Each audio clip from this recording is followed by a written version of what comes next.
Thanks very much, Dan Ellsberg. These have been very fascinating talks. Everybody's talking fast because of the time available, and I'll do so. I'll do so too. How much time do I have? About 10 minutes. 10 minutes. Okay, fine.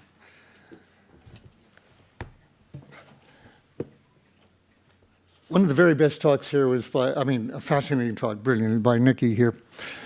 And I want to take issue with one point he made, which is certainly right as one general rule, except that I'm going to oppose the opposite general rule for the government to a large extent.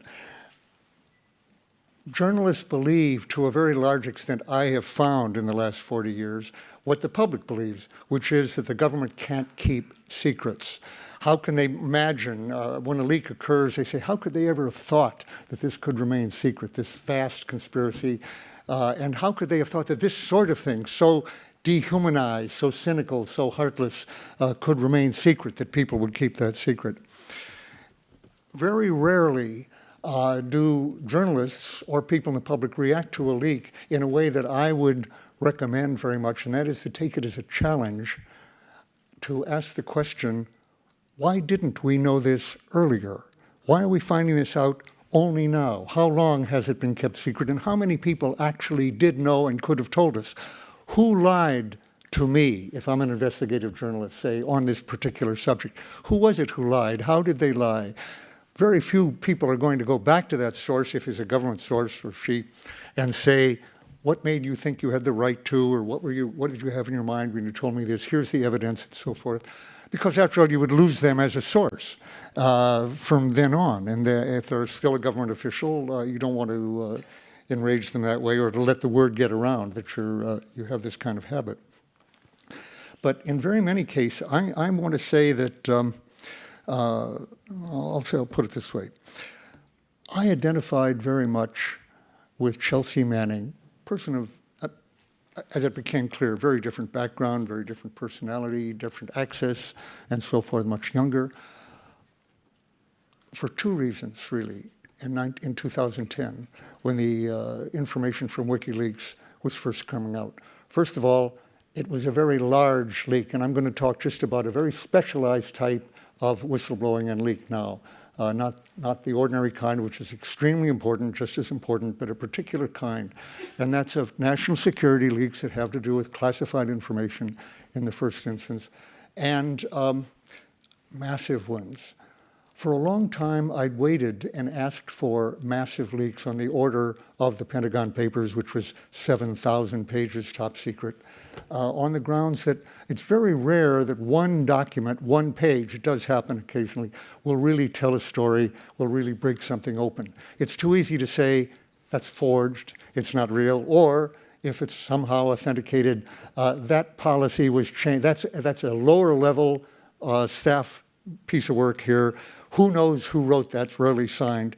As my friend Mort Halpern used to say, bureaucrats do not write what they sign, and they don't sign what they write. And so you have this piece of paper. What does it really mean? It was changed the next day. It does not represent the real policy, et cetera, et cetera. The Pentagon Papers had the advantage of being able to show many different responses, often with the same date, back and forth, and with the levels of authority being identified. Policies actually being debated back and forth, and you can see the reasons, bureaucratically at least, not necessarily, not ever actually, the real reasons why the choice was made one way or the other, not ever even why the particular agency really is pushing this particular proposal, but at least you do see the arguments that are made and the considerations that are regarded inside as critical to the decision, and this is why we're making it. So you needed a lot. You didn't need 7,000 pages perhaps, but 1,000 pages, 500 pages, and so forth, which is a very small part of what I had in one drawer of one of the many top secret safes in my office when I was in the Pentagon. But you needed that much. So for years I'd been saying that. I'd been waiting not just for one other thing. The documents were very important, as opposed to paraphrase, a description. Even at the last moment, by the way, Abe Rosenthal of the New York Times and the publisher almost shied from doing the one condition I had made, which was recognized, as I later found, Neil Sheehan hadn't even communicated this, but I told him the one condition I made was a lot of material and documents being shown. At the last minute, they were so scared when they saw Joint Chiefs of Staff to the President, CIA estimates and so forth, top secret, President's eyes only and so forth. When Abe Rosenthal saw that in print, as it then was, on the linotype in those days, how can we be doing this and so forth? The Washington Post did not print any documents, nor almost did anybody else. And for years I'd been saying, documents make the difference. The other stuff can all be said, it's hearsay, who knows, it's secondhand and so forth. The document is usually lying too in various ways for various purposes, even internally and top secret. But nevertheless, it's hard to argue. It's there. You said, on this day, this person said this, and it didn't get wrongly communicated. And you can confront some with that, said, as like Clapper just now, saying to the Director of National Intelligence, when he says to the Intelligence Committee, in answer to the question, do you collect any kind of information at all with respect to millions or hundreds of millions of Americans? He said, no. Okay, went on from there.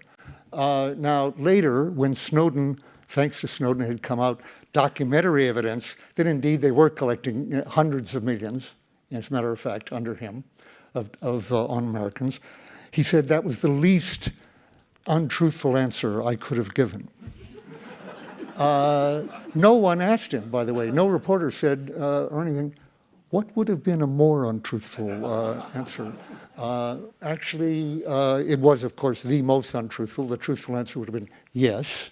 And another possible answer would have been very plausible and reasonable. I can't discuss that in an open session here. We have to go into a closed session for that. But that would have given a hint that there was some substance to the question being asked. Nothing, I think, but a large number of documents would have conveyed the fact that he was flat lying. Not, by the way, to the committee, because the committee knew the answer to that question. Every member of it knew. But another thing that hasn't been brought out, by the way, I'm not sure they could get him on a perjury charge, though he was under oath. Obviously, he was not trying to mislead the committee. They all knew the answer to that question, and he knew they knew. But it was the public that the Intelligence Committee was misleading the public along with Clapper and so forth. So we're all in this together. Now, so I wanted a large mass of material. But obviously, when you put out a mass of material, like Chelsea Manning or Snowden, the chance of being found out is very much greater. In fact, the chance even of giving a single document, and if it's only a single leak, I've been saying for years to journalists, get the document. I know, for instance, a friend of mine who has the documents. I knew he had them, and he said, if you publish them, it would make such a difference. He said, Dan, I can't tell someone to break the law, and in particular to be identified. And as you were saying, the problem with identifying. But when you change all those details, of course, with all respect, you aren't putting out the full story. You're protecting the source. The public is not getting the story that the source might have been willing, in some cases, you see, been willing actually to put out. But my friend said, they may be willing, but I'm not willing. I've never lost somebody to a prosecution. And even if they're willing to do it and take that risk, I'm not changing my career. I'm paraphrasing here a little to put it out. Nevertheless, it does make an enormous difference to get it out, three things, en masse, with documents, and almost never now, but timely, at a time, in a connected way, telling a whole story, at a time when it can still make a difference. That's the very rare leak that you get in time. In fact, the one person I know that I've ever heard of who did something in time, at high risk, easily identifiable, in time to actually make a difference, was Britain's Catherine Gunn, who, and with all the whistleblowers I've known, I haven't met another person. How many people here know the name Catherine Gunn? I won't tell the whole story now, but how many do not, just a matter of interest? Okay, look her up, Google, and then NSA will know what you're interested in. But Catherine Gunn with an A, by the way, Katharine. And in GCHQ, by accident on her computer, she saw something she should not have, was not meant for her eyes, showing that the NSA was calling on GCHQ to tap the home and office phones of every member of the Security Council in order to manipulate them into a vote supporting the Iraq War. And this is a person who once saw they are using illegal means to get us into an illegal war. She downloaded it, and 24 hours later, she gave it to the Observer in time before the vote. And actually, again, I won't go into it, with hoping that it would affect the willingness of the Security Council to support that, which it did, and that if the Security Council did not produce a measure in support of the Iraq War, Britain might not, and the US might not attack, because Blair had actually said he would not go ahead without a second resolution. And actually, she did. She was critical in keeping, it's a longer story, keeping the UN Security Council from supporting it. Blair went ahead anyway, but at least it didn't have that cloak of legitimacy of the Security Council, but by acting fast. That's almost never done. Now, if she knew she would, actually, she didn't want other people to be suspected. At first, when asked about this, she said, no, of course I didn't do this. And then she thought about it for a day, and being as conscientious as she is, she decided, no, I don't want other people to be suspected of this, and she identified herself. And that's the story here of how that came out, actually, is very interesting, but I won't go into that. Okay, so she took the risk then of going to prison very much at that time. Chelsea Manning could almost surely have gotten away with, or then Bradley Manning, with not being identified, because what she was revealing was actually low-level stuff. I'll just say in a throwaway line here, the secret stuff that she put out, then Bradley Manning put out in the form of hundreds of thousands of cables, was at a level that I did not have time to read when I was in the Pentagon. I had to give a directive, don't send me stuff on Vietnam that is secret, which is what she put or unclassified, only top secret, LIMDIS, XDIS, NODIS, stuff that she did not put out. She discriminated against it and so forth. It was amazing how much crime there was in that. I had to look back at it and realize I must have been missing more than I thought in the Pentagon. I didn't know they would put so much about torture and assassination at the only secret level. But so many people had access to that, hundreds of thousands had access to that they couldn't really have identified it if she hadn't made the mistake of discussing, and this is the kind of thing you don't tell anyone, to Adrian Lamo. But that means that tens of thousands of people who saw this material as illegal as she did and surrounded could have done it. Okay, in Snowden's case, but when I read the statement that she'd made to Adrian Lamo in the chat log, I'm ready to go to prison for life or even be executed. I felt, that's the way I felt 40 years ago. And I've been waiting 40 years to see somebody else say that, and I haven't seen that ever before, somebody say that. Now, just 3 years later, Snowden said almost the same thing. There are things worth dying for, he said to an interview, which has come from talking to Snowden. But again, in both cases, large numbers of material, almost, Snowden's reason for identifying himself was the same as mine, and for that matter, Catherine Gunn's, not to have other people indicted and prosecuted, and persecuted and even sent to prison for what I had done alone. So I always told the people I was working with, if there's going to be an arrest, if they choose to try, I was sure it would mean a life sentence for me, I will identify myself so that Les Gelb and Mort Halpern and Paul Warnke aren't prosecuted. And actually, the president did suspect them anyway, but they didn't prosecute them. So how often should there be mass disclosures of this level, at this level? Do we have enough without that? Does the intelligence process of the media versus their own government good enough? Does it work well enough? This balance we hear about, in the back and forth, and they try to keep secrets and we try to get the secrets, and that's how it works. How well does that work?